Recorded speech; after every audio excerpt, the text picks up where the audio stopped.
Oke, kita sekarang akan cek MenQ bab 20 tentang income inequality and poverty, tentang ketimpangan pendapatan dan kemiskinan. Ini bisa masuk mikro, bisa masuk makro. Kalau di bukunya MenQ ternyata masih mikro, karena kita sebelumnya kan belajar tentang income ya. Oke, distribution of income. A person's earning depend on the supply and demand for that person's labor, which in turn depend on natural ability, human capital, compensating differential, discrimination, and so on. Ya, pendapatan seseorang seperti yang kita udah pelajari di bab sebelumnya, pendapatan seseorang itu dari supply dan demand terhadap labornya. Supply and demand itu membentuk wage, ya kan? Yang di sumbu vertikal kan wage, gitu. Nah, faktor apa aja yang mempengaruhi bisa kemampuan orang itu sendiri, human capital yang kemarin kita udah belajar tentang human investment, compensating differential, jadi yang faktor-faktor non moneter yang ditutupi dengan perbedaan wage, diskriminasi dan lain-lain itu. Measurement of inequality. How much inequality is there in our society? How many people live in poverty? What problems arise in measuring the amount of inequality? Ya, ini pertanyaan-pertanyaan yang akan dijawab di bab ini. Dan juga how often do people move among income classes? Ini contohnya di US tahun 98, ini data lama soalnya PPT lama, kok bisa.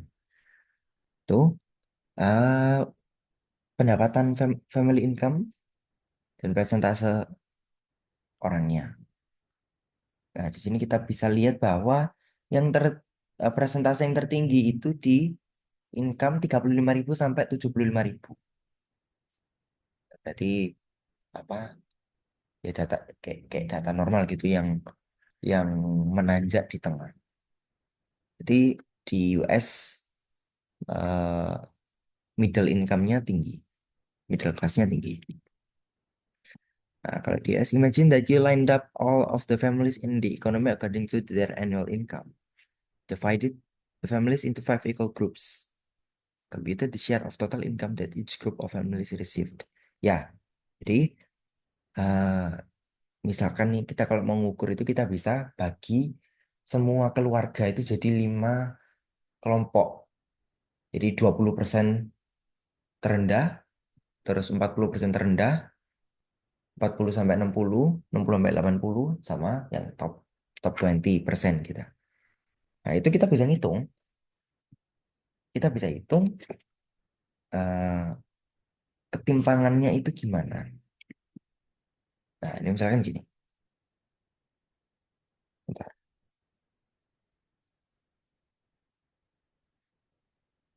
Ini kaitannya sama makro sih sebenarnya. Em, ya, oke. Nggak apa-apa. Nah, itu aku tambahin dikit materinya. Nanti kita akan belajar tentang kurva Lorenz. Ya, kurva Lorenz itu kurva yang menjelaskan tentang ketimpangan pendapatan. Nah, itu kurvanya. Nah, di dalam kurva Lorenz ada namanya koefisien Gini.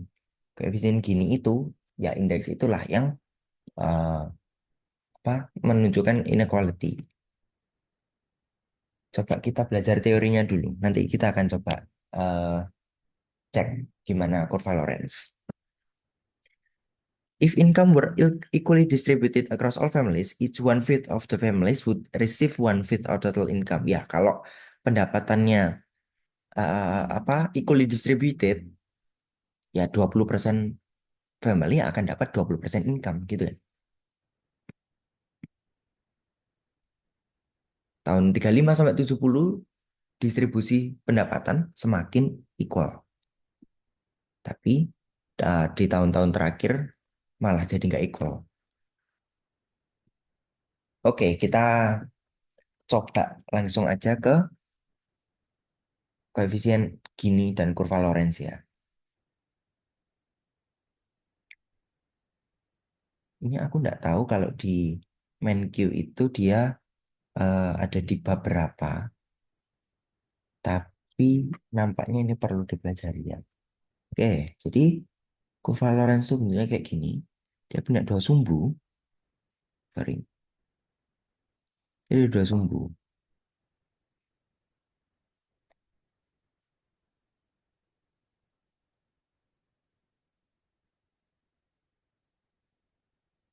Oke, kurva Lorenz punya dua sumbu. Yang ini itu apa ya? Bentar cek dulu deh.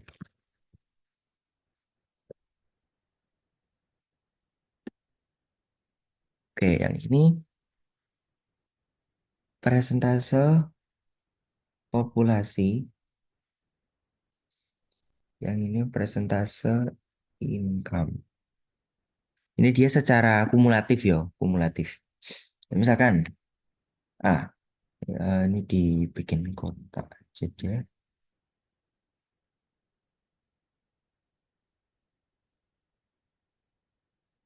Nah, ini dibikin kotak biar ngukurnya gampang. Kenapa kotak? Karena kan maksimal 100% di sini, ya kan? Nah, gitu, nggak usah ditulis. Nah, kurva Lorenz itu ada dua garis. Ada garis eh, pemerataan sempurna dan ada garis sesungguhnya. Kalau yang sempurna itu dia akan kayak gini. Nih, saya nggak mulai dari ujung.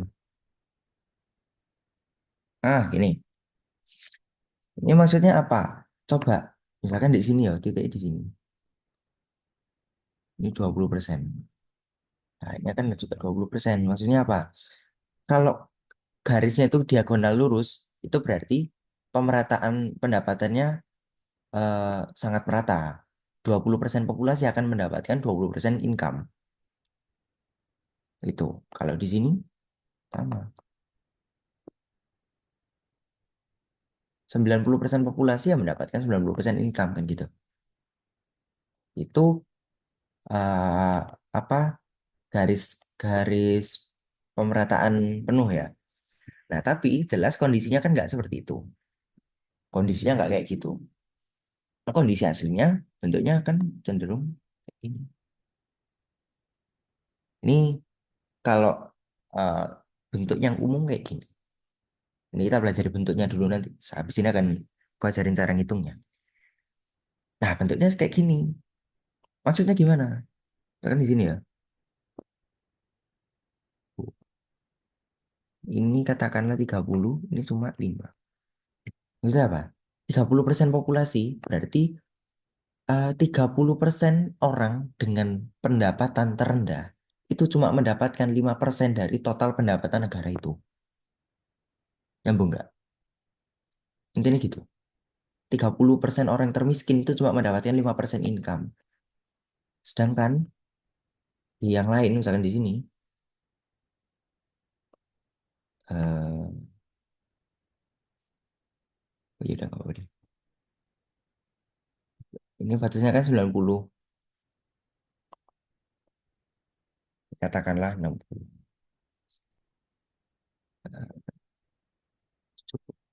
70 gitu. Ini maksudnya apa? Berarti dari sini sampai sini, ini kan cuma 10-an. Berarti 10% populasi tertinggi itu mendapatkan 30% income gitu. Nah, ini kan ada ketimpangan di sini. Yang tadi di sini 20 sama 5 kok. Yang di sini 90 sama 30 gitu. Nah, itulah yang digambarkan di kurva Lorenz. Ada cara ngitungnya. Apa yang dihitung? Kalau berhubungan sama kurva Lorenz, kita harus menghitung koefisien gini. Indeks gini. Indeks gini ini nama orang yang bikin kayaknya. Kalau kita bicara kurva Lorenz, kita akan ngitung ketimpangan pendapatan. Cara ngukurnya gimana? Ini yang tengah.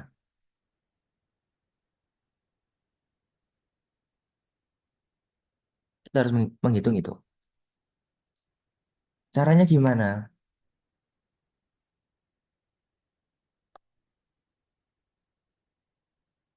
Kita ngitungnya berarti dengan wilayah A per wilayah A plus B. Wilayah A itu kan yang busur ini. A plus B itu ini, ya kan? segitiga itu. Nah, itu cara ngitung indeks gini.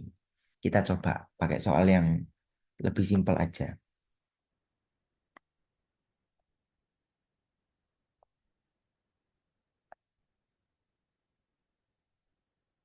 Ini ya. Eh, bentar. Ya, gini, Miss. Katakanlah dia garis Lorentz kayak gini, gini, terus gini, gini. Ini yang gampang. Jadi kan tadi bentuknya cembung gini, kan sulit hitungnya gimana. Udah kita bikin trapesium gini. Tapi, oh ini sejajar deh, gampang. Udah gitu. Oke, ini di sini jelas nol ya. Ini katakanlah 20, ini 80, ini 100. Tuh. Ini 60 deh, ini 100. Nah, cara ngitungnya gimana? Ada beberapa cara sih. Waktu di pelatnas kemarin sebenarnya dikasih cara cepetnya, tapi aku lupa. Jadi nggak apa-apa, kita pakai cara yang biasa aja. Berarti gimana? Kita harus menghitung beberapa komponen nih. Kita bisa hitung ini, kita bisa hitung ini, ya kan? Kita bisa hitung itunya. Nah, kita mau hitung yang mana? Boleh kita, biar gampang ya, kita hitung yang ini aja. Kita hitung yang ini, sorry. Kita hitung yang ini sama yang ini. Ini kali ya, biar lebih mudah gitu. Oke, kita hitung dulu. Yang kuning, area kuning. Area kuning ini kan segitiga. Rumusnya berarti kan setengah kali alas kali tinggi. Ini setengah. Oke, setengah kali alasnya 20 ke 80, ya kan? 20 ke 80 berarti 60. Tingginya sini ke sini 60 juga. Ternyata. Berarti 1800. Oke. Terus yang wilayah hijau. Nah, ini dia trapesium. Nah, ini katakanlah berimpitan gitu ya. Katakanlah dia ya bentuk trapesium. Trapesium rumusnya, sorry. Trapesium rumusnya setengah kali eh sisi atas tambah sisi bawah kali tinggi bagi dua ya. Jadi setengah kali tingginya sini ya kan, tingginya 20 kali sisi atasnya sini 60, sisi bawahnya 100. Berarti 160 kali 1600. Ini ya. Nah, kita udah dapat ini, udah dapat ini. Kita kan harus nyari ini ya. Caranya gimana? Ya, semua segitiga ini, dikurangin ini, kan gitu. Kalau segitiga, sorry. Kalau segitiganya berapa? Katakanlah yang biru ya. Katakanlah yang birunya segitiga. Berarti dia setengah kali 100, yo, kali 100 dikali 100, ya nggak? Berarti berapa? 5000. Nah, kalau gini kita udah bisa ngitung koefisien gini berapa. Berarti indeks gininya, jadinya 1000, sorry, 5000 dikurangi 1800 dikurangi 1600 dibagi 5000. Ya enggak? Jadinya berapa? 5000 minus 1800 minus 1600. 1600 ternyata. Kok sama itu? 1600 per 5000. Berarti 0,32. Ini indeks gininya. Nah, indeks gini semakin mendekati nol, dia akan semakin bagus. Kenapa? Kalau dia nol berarti ini kan hilang. Wilayah itu hilang. Kalau wilayah itu hilang, ya berarti pendapatannya benar-benar didistribusikan dengan baik. Kan gitu. Nah, kalau di sini ternyata ini 0,32. Nah, semakin semakin kecil wilayah itu kan akan semakin kecil koefisiennya. Misal wilayahnya jadi segini, kan semakin kecil jadinya.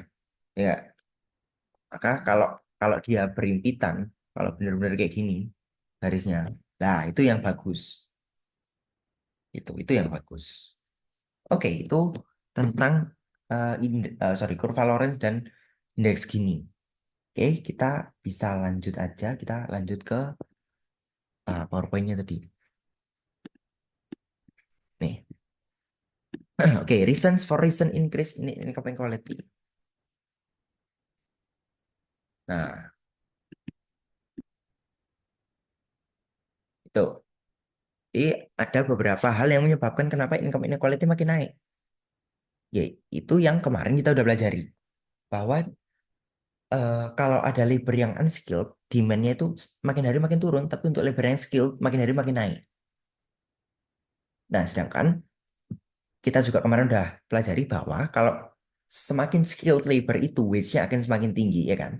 Kalau wage-nya semakin tinggi, di kurva Lorenz dia itu akan berada di makin kanan, ya kan?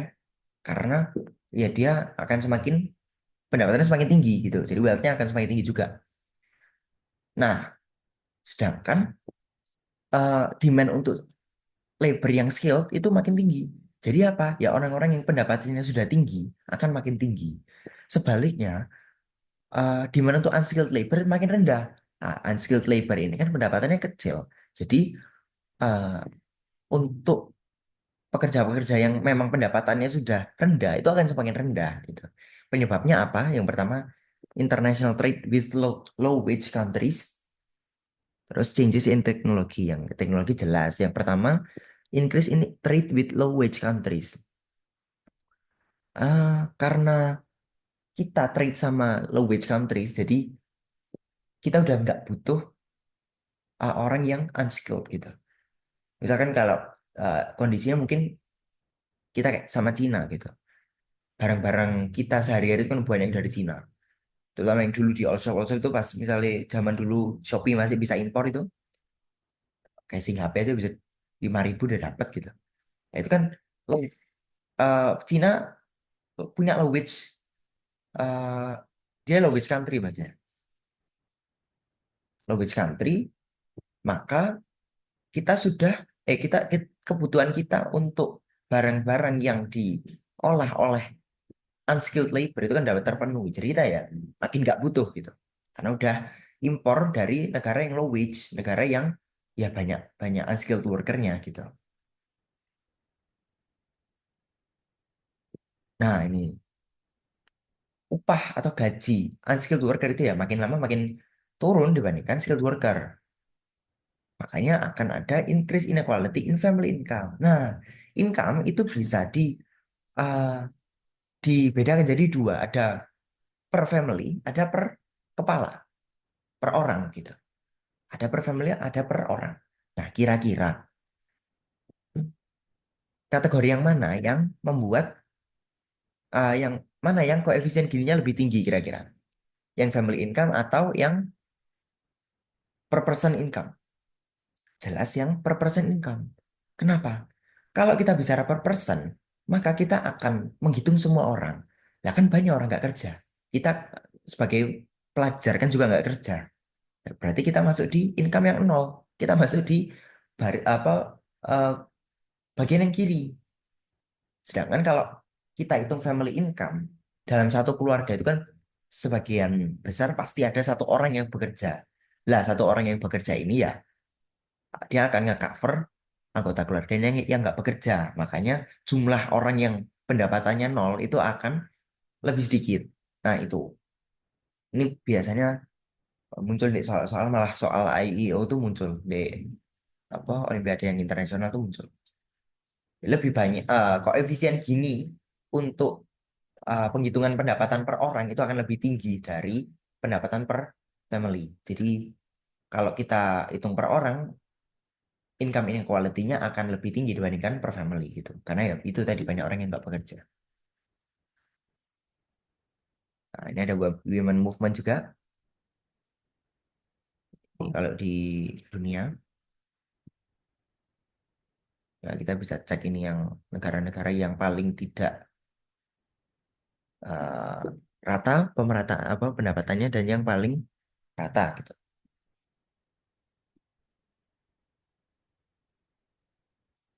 Poverty rate, poverty rate is the percentage of the population whose family income falls below an absolute level called the poverty line. Ya, kita tahu ada poverty line. Poverty line itu kan garis kemiskinan ya. Ada negara, kok negara ada eh, orang-orang atau keluarga-keluarga yang pendapatannya itu di bawah garis kemiskinan. Namanya poverty rate, tingkat kemiskinan. Gitu. Nah, poverty line itu sendiri, garis kemiskinan itu tingkat absolut pendapatan yang ditentukan oleh pemerintah. Kalau di sini pemerintah federal karena kita bicara konteksnya US. Jadi tingkat pendapatan yang ditentukan pemerintah untuk jadi ukuran keluarga mana yang dinyatakan miskin. Intinya gitu. Kalau ini roughly three times at the cost of providing an adequate diet. Mungkin maksudnya salah satu standarnya misalkan pemerintah bisa bikin, oh berarti yang kalau keluarga ini income-nya itu hanya 3 kali dari harga satu porsi makan, nah itu miskin. Ya gitu, misalnya satu porsi makan oleh pemerintah tetapkan 15.000. Oh, berarti kalau kalau keluarga ini pendapatan hariannya cuma 45.000, berarti dia ada di garis kemiskinan gitu. Misalkan gitu. Nih, nah ini buat grafik aja sih. Poverty line and income inequality. Oke. As the economy grows, pushes the entire economic distribution upward. More families are pushed above the poverty line because the poverty line is absolute rather than relative standard. Ya, jadi ini poverty line itu absolut nilainya. Misalkan yaitu tadi 45.000 itu standarnya. Nah, sedangkan ekonomi dunia dan ekonomi negara-negara itu semakin berkembang. Jadi banyak orang yang pindah dari garis kemiskinan ke middle income, ke middle class. Gitu. Itu namanya expanding middle class. Jadi middle classnya expand, makin luas. Itu. Jadinya rasanya garis kemiskinan itu, sorry, rasanya orang-orang atau keluarga yang ada di bawah garis kemiskinan itu makin sedikit.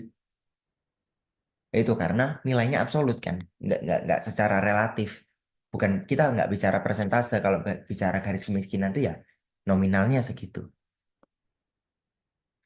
Despite continued economic growth in average income, the poverty line has not declined. Poverty rate gitu. Nah, ternyata walaupun ada eh, pertumbuhan di average income, walaupun apa average income itu naik, rata-rata pendapatan orang itu naik, ternyata tingkat kemiskinannya nggak turun. Although economic growth has raised the income of the typical family, the inequality has prevented the poorest family from sharing in this greater economic prosperity. Ya, ya walaupun income keluarga-keluarga pada umumnya itu naik, tapi karena walaupun income naik, inequality juga ikut naik gitu. Jadi orang-orang atau keluarga yang paling miskin itu mereka juga ya sama aja, nggak bisa sejahtera. Ini kalau di US ya, data US tahun 2001. Siapa yang poor? Semua orang secara umum 12%. Lah, di sini yang ternyata yang paling besar adalah kalau secara rasial orang-orang kulit hitam. Kalau secara gender yang female tanpa husband. Jadi single parent yang istri aja yang ada suaminya gitu. Three facts about poverty. Poverty is correlated with race. Poverty is correlated with age. Poverty is correlated with family composition. Ya, itu yang barusan kita lihat itu. Ada korelasi antara ras. Kalau di US ya, ternyata orang yang kulit hitam itu lebih miskin daripada orang-orang kulit putih, orang-orang Asia, orang-orang Latin gitu. Poverty is correlated with age. Oh ini kita belum lihat tadi. Itu children itu lebih lebih prone atau lebih apa prone itu? Lebih rawan miskin daripada orang-orang lansia. Kenapa? Ya mungkin bisa diasumsikan orang-orang lansia ini pensiunan ya kan, jadi mereka punya pesangon gitu. Jangan kalau anak-anak ya mereka kerja belum bisa, eh, pengalaman belum punya gitu. Terus family composition kalau ada female tidak ada husband dia akan lebih lebih rawan miskin gitu. Apa ini? Problems in measuring inequality.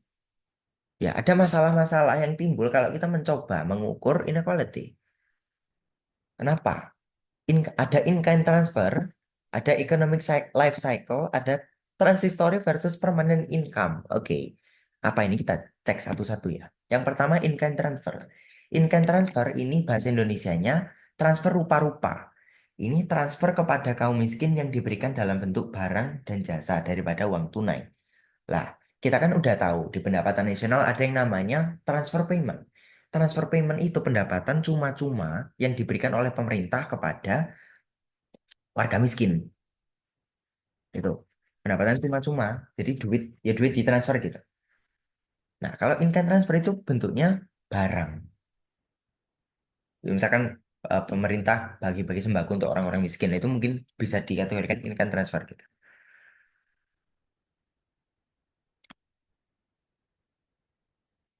Nah, itu. Di poverty rate kita kan cuma bicara tentang income. Karena kita mengasumsikan ya kalau income-nya rendah, prosperity rendah, kesejahteraan rendah. Lah, tapi kan ada income transfer. Ya pemerintah bisa aja ngasih sembako harian gitu untuk orang-orang miskin, untuk kasih makanan harian untuk orang-orang miskin itu kan bisa. Nah, di situ kan mereka walaupun pendapatannya nol, mereka tetap at least bisa makan gitu. Masih punya kesejahteraan. Nah, ini income transfer ini kan kita nggak bisa hitung. Ya, kita nggak bisa masukkan karena kita kalau bicara income inequality, bicara poverty line, itu cuma bicara tentang income. Ya, walaupun income nol dan walaupun orang itu tetap punya kesejahteraan, kita nggak bisa hitung itu dan kita asumsikan kalau dia asumsinya kalau dia income-nya nol ya berarti dia nggak sejahtera. Nah, itu karena kegagalan untuk ngincludekan income transfer ini, maka penghitungan income inequality itu nggak bisa sempurna. Nah, itu. Yang kedua, economic life cycle. Ada siklus hidup ekonomi. Ini. Ini siklus hidup ekonomi. Jadi, eh, pekerja nom, orang-orang muda itu awalnya low income, ya kan? Terus semakin hari, semakin tinggi jabatannya, semakin naik gajinya, gitu. Terus income itu paling tinggi biasanya umur 50. Terus, habis itu kan dia nganggur. Ya, income-nya jadi nol, ya kan? Itu. Yang namanya economic life cycle. Nah, ada juga transitory versus permanent income. Income vary because of random and transitory forces. Contohnya acts of nature that reduce income atau temporary layoff. Oke, jadi ada dua penghitungan income, ada yang transitory, ada yang permanen. Transitory ini sementara, permanen ini tetap. Jadi kalau transitory itu ada hal-hal yang mungkin bisa menyebabkan perbedaan pendapatan secara sementara. Contoh itu kalau kamu sakit. Nah, kalau kita sakit kan kita nggak bisa kerja sementara gitu. Gaji kita dipotong, gaji kita berkurang sementara. Nah ini kan nggak diperhitungkan di poverty rate, di income inequality nggak diperhitungkan gitu. Yang diperhitungkan apa? Permanent income. Permanent income itu ability to buy goods and service depending on permanent income ya. Jadi ya income yang permanen gitu. Jadi diasumsikan satu orangnya pendapatan seumur hidup itu segitu. Misalkan gajiku 50 juta ya sudah diasumsikan aku seumur hidup gajiku 50 juta. Nah, itu permanent income. Jadi kalau misalkan besok aku dapat eh, undian gitu, dapat lotre menang 20 miliar gitu, ya itu nggak dihitung, nggak masuk income. Lah, permanent income ini dikemukakan, teorinya dikemukakan oleh Milton Friedman. Milton Friedman ini figur ekonomi modern, ekonomi modern yang bergelut di bidang moneter. Jadi dia adalah salah satu pelopor monetarist economics.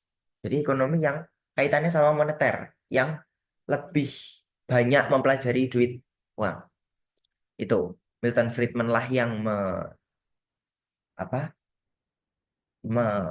mengemukakan permanent income hypothesis gitu. Nah, sama tadi tambahan untuk ini economic life cycle itu ada yang sorry, ada kaitannya dengan present bias dan juga credit constraint. Coba ya ini tambahan aja sih, mungkin keluar ya. Aku nggak tahu tapi bisa jadi. Oke, kita coba. Ini sebenarnya bentuknya bukan kurva sih, tapi lebih ke biar gampang ngelihatnya gitu. Sebenarnya bukan kurva, bukan kurva yang gimana gitu. Coba ya.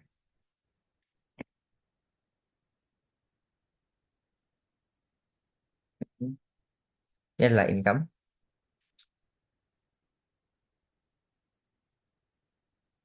ini adalah age.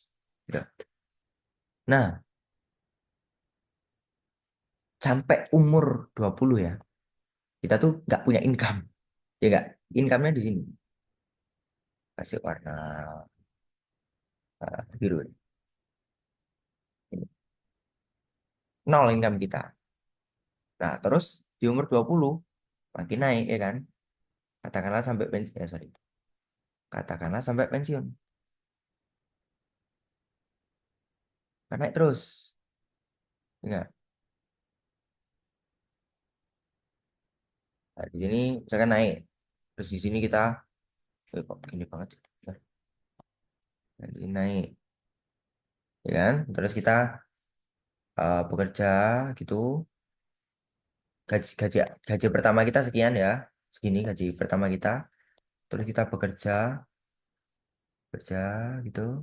Terus di umur 50 ternyata kita dapat promosi, naik gaji kita. Nah, habis itu kita pensiun, turun lagi ya kan. Turunnya nggak sebanyak itu sih. Turunnya katakanlah jadi jadi sekian ya, katakanlah sekian gitu ya. Ini bisa dipahami ya, ini cuma ilustrasi kok, bukan kurva yang gimana gitu. Nah, ini ada kaitannya dengan present bias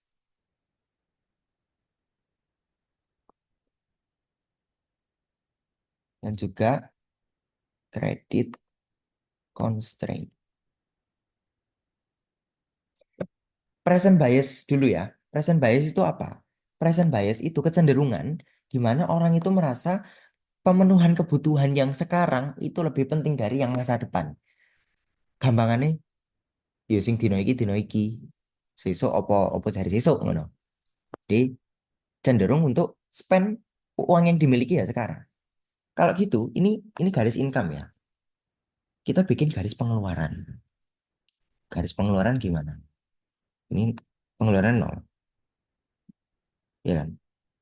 Di sini ya semua duit yang dia punya dikeluarkan.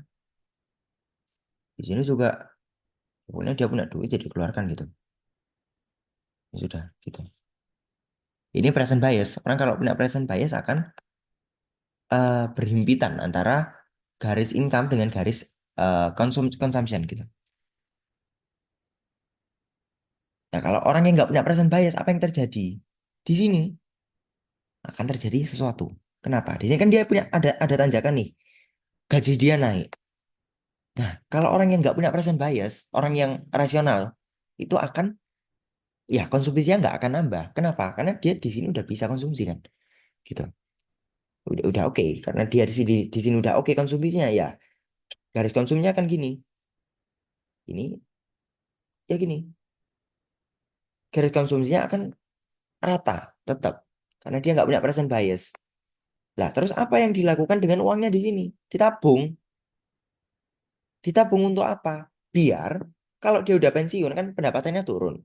Biar uang yang dia tabung itu bisa digunakan untuk konsumsi saat dia udah pensiun. Jadi konsumsinya tetap bisa tetap. Itu orang yang nggak punya present bias, itu orang yang rasional gitu. Nah, sedangkan yang kedua kita bicara credit constraint. Credit constraint ini pembatasan untuk ngambil kredit. Jadi orang itu kalau mau ke bank sulit mau minjem duit gitu. Itu ada di itu namanya credit constraint. Lah, orang yang nggak punya ya, yang nggak punya credit constraint dia akan awalnya di sini ya, di sini. Dia dengar kabar nih, di sini dia udah dengar kabar bahwa gajinya akan naik. Apa yang akan terjadi? Dia akan nambah konsumsi. Lah, kok bisa? Ya dia akan nambah konsumsi di sini misalkan. Lah kok bisa? Lah kan income-nya cuma segini. Dia pinjem. Dia pinjem di bank. Dia kredit. Dia ambil kredit. Nah, begitu dia udah ada kenaikan gaji, gaji yang ini dipakai untuk bayar utang yang ini. Gitu. Jadi, konsumsinya bisa tetap. Ya tahu, itu orang yang nggak punya credit constraint. Lah, orang yang punya credit constraint, dia kan di sini nggak bisa pinjem ya toh. Dia nggak bisa pinjem di situ. Maka apa yang terjadi? Ya, nggak bisa melebihi konsumsinya. Dia akan lebih gitu. Dia nggak akan lebih, dia akan berimpitan. Di apa eh income-nya semua dipakai untuk consumption dan dia nggak bisa nambah gitu. Intinya gitu. Itu orang yang punya credit constraint. Ini kaitannya dengan permanent income hipotesisnya Milton Friedman tadi sama eh, apa siklus hidup ekonomi. Tuh. Oke, lanjut kita ke PPT-nya. Ini ada berapa slide lagi tuh? Oke, masih separuh. Nggak apa-apa kita nggak ngebut ya.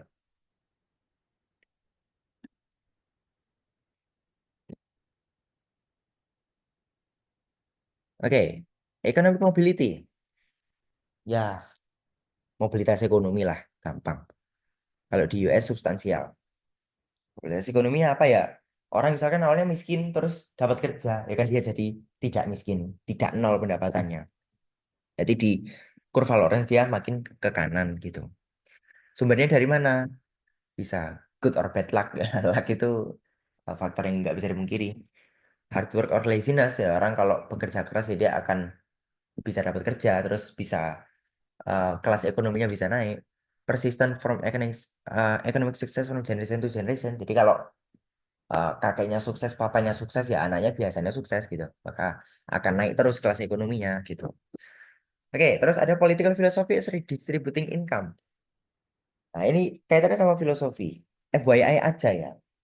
Sebelum zamannya Adam Smith kan nulis buku The Wealth of Nations itu tahun 1776. Sebelum zamannya Adam Smith, tidak dikenal ilmu ekonomi. Nggak ada economics. Adanya political ekonomi. Jadi ekonomi itu dulu cabang dari ilmu politik. Dan ilmu politik itu cabang dari ilmu filosofi.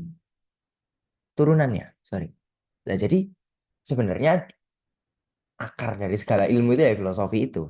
Nah, ini kita bisa cek filosofi tentang apa peran pemerintah untuk economic inequality. Nah, ini nggak bisa dijawab dengan sudut pandang ekonomi aja, tapi harus ya jadi ini dari pertanyaan normatif. Kalau bicara ekonomi analisis kan ya yang positif gitu. Ingat nggak? Kalau positif itu yang apa yang real terjadi, kalau normatif itu yang seharusnya terjadi. Nah, kalau udah bicara hal ini ya sudah normatif jatuhnya. Ada tiga filosofi, utilitarianisme, liberalisme, libertarianisme. Nah, ini mirip-mirip harus dibedakan. Yang pertama ini yang gampang utilitarianisme ini bahwa ya, mengutamakan kesetaraan. Jadi filsafat politik di mana pemerintah harus memilih kebijakan untuk memaksimalkan total utility everyone. Jadi semua ya secara total itu utility-nya harus ditingkatkan. Jadi ya pemerintah harus meningkatkan kepuasan atau kesejahteraan secara umum karena ada asumsi diminishing marginal utility. Kenapa gitu? Misalkan ada orang miskin sama orang kaya raya gitu ya. Orang kaya raya kalau dapat tambahan duit 1 juta kak kroso. Tapi orang yang miskin yang nggak punya duit sama sekali dapat 1 juta, wah eh, dia bisa makan berapa hari kan gitu. Efeknya lebih gede. Itu kan salah satu contoh the law of diminishing marginal utility gitu. Ada juga liberalisme. Liberalisme ini beda dengan liberal dalam artian bebas ya. Liberal yang Ah, ya ini ada dua dua dua definisi. Liberal yang pertama bebas, ini kan yang kita ketahui selama ini. Liberal yang kedua itu kaitannya lebih ke sayap kiri gitu. Sayap kiri ini yang bicaranya tentang keadilan sosial, intinya gitu. Liberalisme, income should be distributed in such a way so that the poorest receive an adequate form of social insurance. Jadi, pemerintah harus memilih kebijakan yang dianggap adil. Kalau utilitarianisme tadi kan memaksimalkan utility total gitu, kesejahteraan total. Kalau liberalisme, ya yang miskin harus dapat. Itu kan sayap kiri banget itu. Ideologi kiri banget. Apa keadilan sosial gitu. Formnya social insurance. Ini yang pertama ternyata mengemukakan filsuf namanya John Rawls. Ada namanya Maximin Criterion atau kriteria Maximin. Nah, itu bahwa pemerintah harus memaksimalkan kesejahteraan orang yang paling miskin gitu. Rather than maximizing the sum of everyone's utility, one should maximize the minimum utility. Itu bedanya dengan utilitarianisme. Kalau utilitarianisme kan kesejahteraan total yang ditingkatkan. Kalau kalau liberalisme cuma ya harus memaksimalkan orang yang punya utility yang paling minimum gitu. Kalau libertarianisme, lah ini yang bebas. Bebas itu sebenarnya libertarian. Liberal juga bisa, tapi kalau di masa-masa sekarang ini makna liberal itu udah mulai bergeser ke makna yang keadilan sosial. Kalau libertarian itu ya makna yang bebas, yang sebebas-bebasnya. Itu yang libertarian. Nih, government should enforce individual rights to ensure that everyone has the same opportunity, but should not distribute income. Itu. Libertarianisme itu menganggap bahwa ya pemerintah itu harus menjamin equality of opportunity, tapi nggak boleh menjamin equality of income. Sorry, of outcome. Ya pemerintah harus menjamin bahwa semua orang punya kesempatan yang sama untuk mendapatkan pekerjaan. Tapi pemerintah nggak boleh mendistribusikan pendapatan. Pemerintah nggak boleh eh, melakukan pemerataan outcome. Cukup pemerataan opportunity aja. Ini equality of opportunity if more income important than equality of income. Oke, itu tadi filosofinya. Kita bicara tentang policy-nya sekarang. Oke, puji Tuhan bagian terakhir ini. Ada minimum wage laws, ada welfare, negative income tax, income transfer. Oke, satu-satu. Minimum wage law, ya aturan upah wajib minimum gitu. Nah, tapi ini ada dua sisi. Ada yang bilang upah wajib minimum itu bagus untuk worker. Kenapa? Ya, satu, perusahaan nggak bisa sewenang-wenang ngasih gaji rendah. Dua, dengan gaji serendah-rendahnya, orang itu masih bisa hidup, masih bisa makan gitu. Tapi ada kubu lain yang bilang, lah kalau kalau apa ada minimum wage, apa yang pertama terjadi? Bisa jadi labornya malas kerja. Ya pokoknya dia datang absen gitu. Udah dapat gaji, gaji minimum, dia udah bisa makan, nggak perlu effort banget untuk kerja. Di sisi lain, perusahaan biaya untuk membayar gaji lebih gede, makin gede. Kalau makin gede, apa yang terjadi? Ya, makin rugi perusahaan. Biaya yang dikeluarkan makin gede.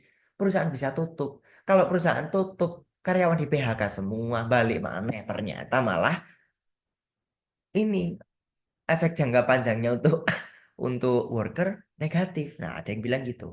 Itu dua school of thought, ada dua kubu. Ah, ini. Effect of minimum wage depend on the elasticity of demand for labor. Nah, itu. Ini lanjutan kayak nggak perlu di sini. Nah, demand for unskilled labor is relatively inelastic, so that a high minimum wage depresses employment only slightly. Ya, kan ya yang kita tahu tadi demand untuk labor yang unskilled itu kan inelastis ya. Inelastis ya maksudnya ada walaupun wage itu naik tinggi, ya orang tetap sorry, walaupun wage level wage untuk orang atau worker yang unskilled itu turun banyak, demand quantity demandnya nggak akan naik banyak. Kenapa ya? Karena nggak butuh gitu kan. Nah, kalau labor demand is more elastic, especially in the long run, while firms can adjust employment more fully. Yaitu, seperti yang kita sudah ketahui sebelumnya, perkara elastisitas. Kalau di long run itu pasti elastisitasnya lebih tinggi, lebih elastis. Kalau di konteksnya labor, ya lebih elastis karena labor itu bisa gonta-ganti, sorry, firm itu bisa gonta-ganti labor dengan lebih fleksibel di jangka panjang. Kenapa di jangka pendek? Pendek nggak terlalu bisa karena ada kontrak ya kan. Ya pekerja bisa dikontrak setahun gitu, 3 tahun. Nah kalau long run kan 5 tahun, 10 tahun ya bisa aja diganti gitu karena kontraknya kan udah habis. Makanya lebih lebih elastis. Oke, yang kedua welfare. Ada sistem welfare. Kalau di Indonesia, setahu aku belum ada sistem welfare yang benar-benar overall gitu. Ya mungkin ada satu-satu kayak Tapera, terus BPJS itu kan spesifik ya. Tapera itu tabungan untuk perumahan, terus BPJS itu tabungan untuk asuransi kesehatan gitu. Kalau di US ada namanya Social Security. Background aja, Social Security ini dibuat oleh Presiden Franklin Delano Roosevelt, FDR. FDR ini adalah presiden AS setelah The Great Depression. The Great Depression ini depresi ekonomi besar-besaran tahun 1932 yang menyebabkan ekonomi US dan dunia jatuh, benar-benar jatuh depresi. Dan Great Depression ini yang menyebabkan John Maynard Keynes, Keynes itu, dia nulis buku An, uh, General Theory of uh, Interest atau Inflation, Employment sama Money. Ya, ya itulah bukunya Keynes gitu. Nah, di apa Great Depression ini Presiden Roosevelt merasa ya butuh adanya Social Security karena orang semua di PHK, orang nggak bisa makan. Bahkan banyak itu di jalan-jalan tuh orang yang bawa yang pakai kayak name tag kayak MPLS tuh yang gede banget, bilang apa saya butuh kerja gitu. Ini kan kasihan banget. Itulah kenapa pemerintah bikin Social Security. Ini kaitannya dengan apa? Banyak. Satu, orang yang nganggur dapat duit transfer payment. Namanya unemployment benefit. Terus ada uh, uh, benefit untuk orang pensiun. Jadi kalau punya pendapatan pas bekerja pendapatannya dipotong untuk ditabung di Social Security itu. Nah di Social Security nanti pas kita udah pensiun kita bisa ambil tabungan pensiun. Ada juga Medicaid dan Medicare. Medicaid dan Medicare ini kaitannya sama kesehatan, asuransi kesehatan. Ada juga food stamp. Food stamp ini kayak kupon makanan yang bisa ditukarkan ke bank makanan gitu kalau kita nggak punya uang gitu. Itu welfare-nya yang di US. Nah ini itu security income, social security tadi ya.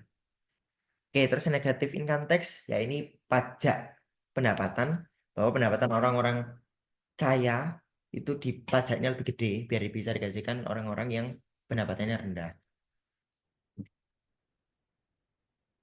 Ya, gitu. Kenapa namanya negative income? Karena orang-orang kaya dapat pajak yang tinggi, orang-orang yang miskin dapat subsidi.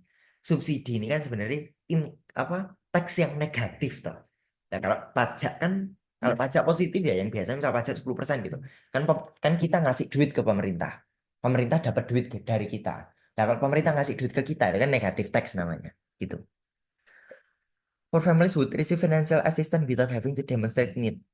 Nah, ini pokoknya dia miskin aja. Kaitannya sama poverty line. Kalau dia di bawah poverty line ya, dia akan dapat transfer payment dari pemerintah. Butuh apa enggak, itu enggak peduli gitu. Karena itu tadi kita kan nggak bisa menghitungkan kayak in-kind in-kind transfer. Ya, yang itu tadi, yang pemerintah ngasih sembako lah itu kan kalau masyarakat masyarakat miskin udah dapat itu kan sebenarnya udah nggak butuh transfer payment gitu, tapi tetap dikasih karena ada income negatif income tax. Oh ya, ini kan transfer yang tadi. Nah, ini contohnya ya ini tadi food stamp sama Medicaid. Food stamp itu yang kita bisa tukarkan dengan makanan. Medicaid ini aku lupa, seingatku antara kesehatan atau obat. Kaitannya sama obat kita kalau beli obat di apotek gitu. Gitu. Ya, tapi eh, harusnya masih kaitannya sama kesehatan. Ya, pendukung pendukung dari income transfer ini bilang bahwa income transfer ini bikin orang-orang miskin tuh mendapatkan apa yang mereka butuhkan kayak food stamp tadi ya, orang-orang miskin yang nggak bisa beli makan mereka dapat makan dari income transfer. Nah, tapi ada juga orang yang lebih cenderung milih transfer payment, jadi yang pembayaran cash. Pendukungnya bilang bahwa income transfer itu inefisien dan disrespectful. Kenapa inefisien? Food stamp. Kita nggak tahu kebutuhan makannya orang ini gimana. Ada orang yang tipenya makannya dikit, ada yang butuh makan banyak baru nggak lemes gitu. Kalau kita ngasih food stamp, ya kita kan ngasih seluruhnya sama. Selain itu, kita nggak peduli tentang alergi atau preferensi. Kita nggak nggak pertimbangan itu. Dan disrespectful. Kenapa? Mungkin eh, anggapannya kalau kita ngasih food stamp, kita menganggap orang itu nggak bisa ngelola duit sendiri untuk beli makan. Nah, tapi ada juga penolak dari cash payment ini bilang, lah di US tuh loh banyak orang-orang miskin tuh kalau dikasih transfer payment malah dibelikan narkoba. Kan narkoba ada yang legal di sana. Lah ya kan yuk malah rugi, ini taxpayer rugi. Itu dua dua kubu. Ada juga work incentive di ini yang apa solusi yang paling kapitalis ya, bahwa pemerintah ngasih insentif bagi pekerja bagi orang-orang miskin biar ya jangan jangan miskin gitu. Contohnya apa? Misalkan gaji yang lebih tinggi. Ya, kalau gaji lebih tinggi, tinggal gaji lebih tinggi ya orang kan lebih mau bekerja. Kenapa? Itu ada sih di core sebenarnya namanya apa aku lupa ya. Eh ya intinya kalau orang bekerja, yang dia dapatkan itu akan lebih tinggi dari unemployment benefit. Yang kita tahu tadi ada unemployment benefit di Social Security, bahwa orang yang nggak bekerja itu dia akan mendapatkan gaji cuma-cuma dari pemerintah. Itu namanya transfer payment. Transfer payment dalam bentuk unemployment benefit. Lah, kalau ada insentif untuk bekerja, kalau wage-nya makin tinggi, kalau wage ini bisa mengalahkan unemployment benefit ya orang kan jadi mau bekerja. Lah kalau gajinya rendah, misalkan gajinya itu 1 juta per bulan, tapi unemployment benefit 1,5 juta per bulan, ya ngapain kerja kan gitu. Maka insentif untuk bekerja bisa berupa kenaikan gaji yang menyebabkan ya orang ini pengen bekerja sendiri gitu. Orang-orang yang miskin ini ya punya insentif untuk oh aku mau cari kerja biar bisa escape poverty gitu.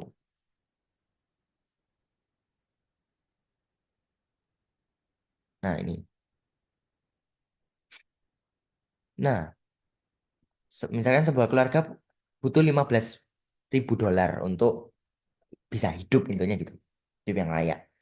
Nah, terus government kasih garansi, kasih transfer payment ke tiap family yang tidak bekerja sebesar 15.000.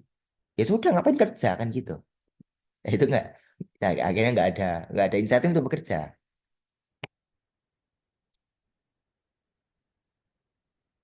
Nah, ini ada juga workfare.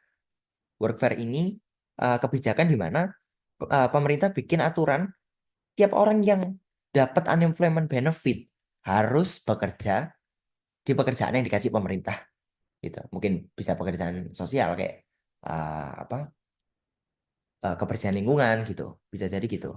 Ya ini bagus juga sih workfare ini.